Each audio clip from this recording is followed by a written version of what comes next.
ఈ మధ్య కలిసింది నీకు నాకు జోడి నా మళ్ళీ అంటే చేసుకుంట పెళ్ళి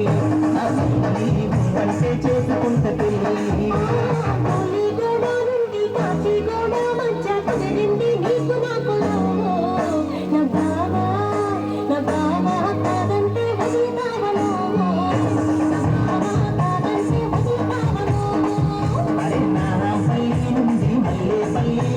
కలిసింది నీకు నాకు జోడి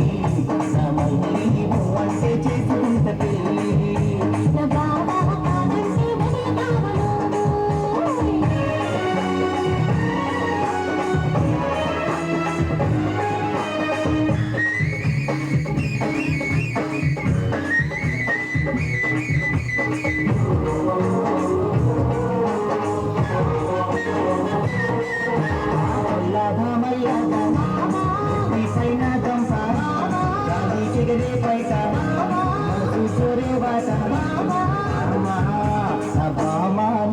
పోషాగున్నాలు